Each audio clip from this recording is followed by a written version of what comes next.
From News Channel 15, winner of the Intercollegiate Broadcasting System Award for the nation's best community college TV station, you're watching News Channel 15 Tonight with Kyle Peach. This is News Channel 15 Tonight. Hi, good evening, and thanks for joining us. I'm Kyle Peach. Here's a look at what's going on. We begin with news from Mount Carmel City Council meeting last night. WSJD asks the question, is a skate park in the future for Mount Carmel? At yesterday's meeting, Mayor Joe Judge said he had recently met with a group interested in bringing a skate park to town. Currently, Judge said that skaters are using their own equipment at the City Park Pavilion.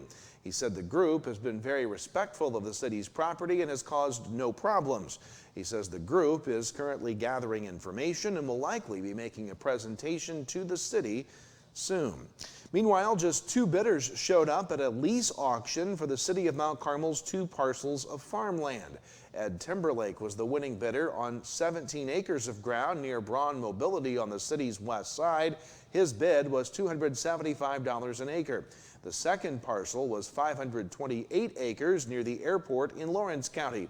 Ivers Farms bid $315 an acre to keep the lease with the city. And finally, if you've ever wanted to own a river camp in the city of Mount Carmel, you will get your chance next month. Mayor Judge says an online auction will be held next month on the 13 parcels along River Road. The river camps have always been on city property, but squatters had occupied the lots without paying the city any compensation for them. So the city took action to reclaim the properties and kick the squatters off. The lots have now been surveyed, and exact details of the auctions and the available lots will be released at a later date. Meanwhile, WRUL reports at the Carmel City Council meeting last night, the council approved a parking ban on the east side of 5th Street from Stewart to Sycamore. The council also agreed to close roads for Corn Day, running South Church Street between Main and Robinson, plus Robinson Street from Jessup to Walnut, and Walnut from Cherry to Robinson. Organizers need more room for larger carnival rides. The council also approved paying Marshall Electric some $19,495 for work completed north of the council chambers in the City Light Building. The city will be selling 17 pieces of city-owned vacant lots, mainly along 1st and 2nd Streets. There will be a minimum bid of $300 on each parcel. Bids can be submitted through October 10th by 3 p.m. They'll be opened at the council's October 15th meeting. In area arrest reports, state police arrested 67-year-old Cherie Mullins of Lawrenceville over the Labor Day holiday weekend in Lawrence County, that on a Wabash County warrant. In Wayne County, WFIW says the sheriff's office there arrested 2 men Friday on burglary charges. 33-year-old Michael B. Stevenson of Golden Gate and 26-year-old David Ray Hudgens Jr. of Fairfield were both taken to the Wayne County Jail. Wayne County officers arrested 34-year-old Nathan Block of Sisney after a traffic stop early Sunday at County Highway 12 and County Road 1875 North. He was charged with DUI and improper lane usage. Fairfield police arrested 65-year-old Michael G. Massey of Fairfield Thursday for DUI after a traffic stop on East Center Street. And Sunday, Fairfield police responded to a trespassing complaint in the 500 block of East Court Street. 35-year-old Kylie C. Davis was found to have returned to the property and battered a female subject and is also charged with damaging 8 vehicle tires there. She's charged with battery, criminal trespass, and criminal damage to property. Sunday, Fairfield officers arrested 22-year-old Jason I. Willis of Fairfield for retail theft stemming from an incident at Huck's on Saturday. And in the pre-dawn hours yesterday, 49-year-old Michael A. Hall of Fairfield was arrested for failing to appear on a Hamilton County charge of domestic battery. In recent Clay County arrests, the sheriff's office reports that on Monday, the 26th, 25-year-old Lucas M. Oswald of Louisville was arrested for contempt of court on a charge of disturbing the peace. Last Tuesday, 37-year-old Nathan C. Perry of Flora was arrested on a warrant for domestic battery and 2 counts of disorderly conduct. Also last Tuesday, 39-year-old Jacob L. Frank of Sailor Springs was arrested for driving suspended. Then on Saturday, Clay County officers responded to a disturbance in the 100 block of Finch Lane, where 44-year-old Genesis K. Lewis of Flora was arrested for resisting or obstructing a peace officer, and 41-year-old Derek R. Hilderbrand of Louisville was arrested for battery. Well, about 1 in 50 people in the U.S. have an unruptured brain aneurysm. According to the Brain Aneurysm Foundation, early detection is critical as most are treatable, but some patients may be misdiagnosed when initially seeking medical attention. In our Health Minute, Mandy Gaither has the risk factors everyone should know in honor of Brain Aneurysm Awareness Month. It's a spot on an artery in the brain that's weakened or thinned, causing it to bulge and fill with blood.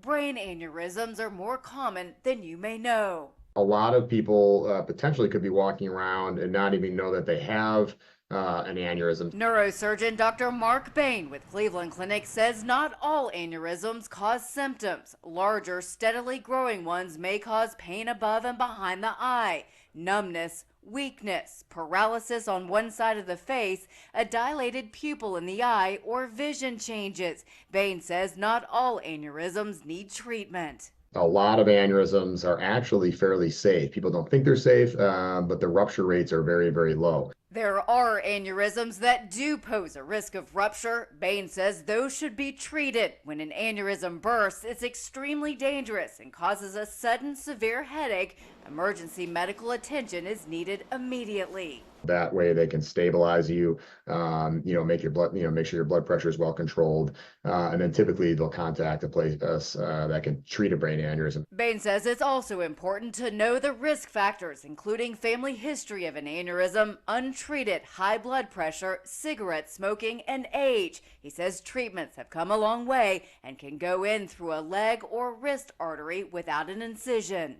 Patients wake up without any pain, and they're able to go home the next day. For Health Minute, I'm Mandy Gaither. Thanks, Mandy, for that. Stay with us. Up next to look at your weather forecast. One more chance of showers before the week is out and a cooler weekend shaping up. And in sports, it feels like fall sports are in full swing. We've got golf, volleyball, soccer, tennis, cross country, all for you coming up. Stay with us. We'll be right back. Get your new Ford at Steve Faulkner Automotive. New 2024 Ford Edge with 0% for 60 months and Ford F-150s with 0% financing. Go to SteveFaulknerAutomotive.com.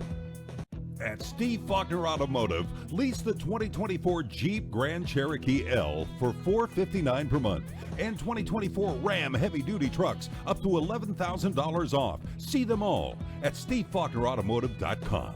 At the First National Bank, we're proud to be a part of this community, serving you with dedication and a smile. Our team is here to support you, offering financial solutions to meet your needs. Whether saving for your future, financing your dreams, or managing your everyday banking, we're here to help. Thank you for choosing the First National Bank. And as proud supporters of our local teams, we wish you the best of luck this season. The First National Bank, your local bank, supporting our local athletes. Equal housing lender, member FDIC.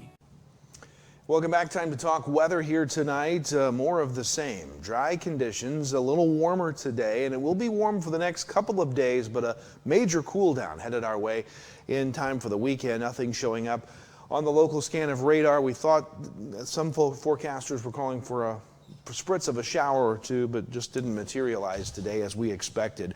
86 degrees today was our high temperature this afternoon. 62 our low this morning. That is right about normal for this time of year. Plenty of sunshine with the mix of clouds out there.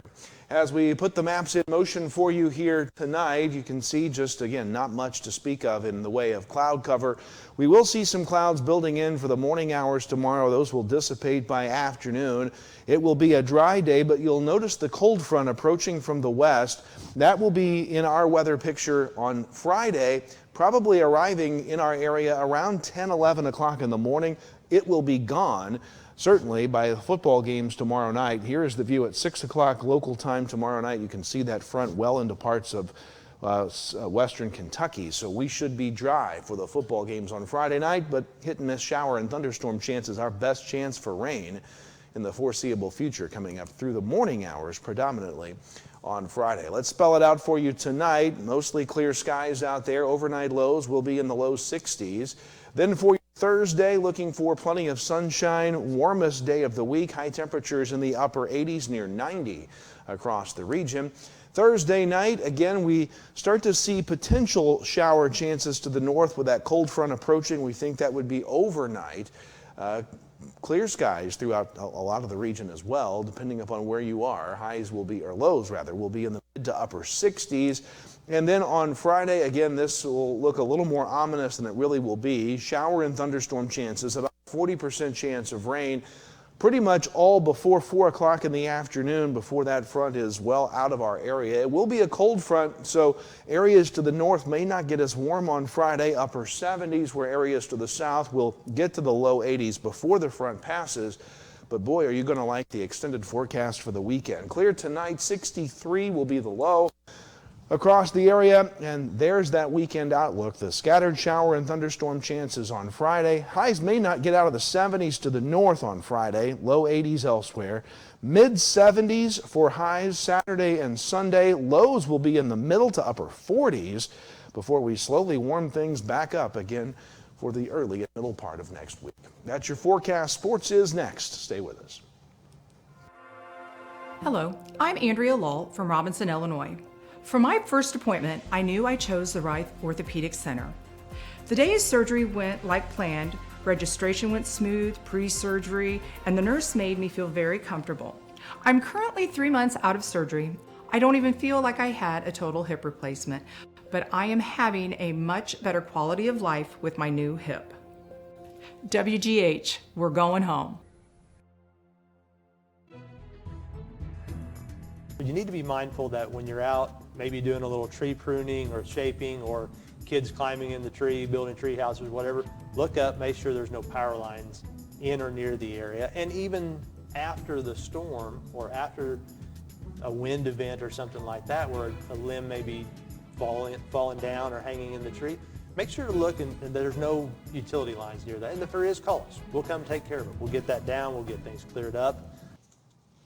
Welcome back. It's time now to take a look at sports here tonight. Lots to get to. We began in high school golf yesterday. Carmel hosted Waltonville and NCOE. On the girls' side, Carmel took first with a 214. Waltonville second at 226. NCOE with no team score. On the boys' side, Waltonville took first with a 161. Carmel second at 163 and NCOE third at 170. At the boys' match at Shawnee Hills yesterday, Nashville and Hamilton County tied at 160 for first. Goreville third, Harrisburg fourth. Hamilton County's Trevor Millenbein, the medalist, with a 37. On the girls' side, Harrisburg and Hamilton County tied at 180. Harrisburg won on a tiebreaker. Allie Reagan of Hamilton County tied for medalist honors with a 41. In high school tennis yesterday, Carmel beat Mount Carmel 6-3 in the opening match of the season. It marks win number 1 for new head coach Robin Winters. Elsewhere, Olney beat Casey 7-2. Newton lost to Robinson 8-3, and T-Town beat Flora 7-2. In recent high school cross-country action on Saturday, the Tom Wickham Invite in Fairfield, Olney took first place on the boys' race with 23 points. Fairfield second at 45. Massac County third at 69. Hamilton County fourth at 122. NCOE fifth at 159. El Dorado and Gallatin County round out the field. The Tigers' Quade Berger was the match medalist. Fairfield won the girls' race as well with 25 points. Olney second at 36. Massac County third at 78. All other teams had no scores. Mackenzie Thomas of Olney was the medalist there. High school volleyball action last night. Mount Carmel beats Oblong 2-0. Olney beats Flora 2-1. Newton over Altamont 2-0. Edwards County blanks Massac County 2-0. Wayne City over Weber 2-0. Grayville over North Clay 2-1.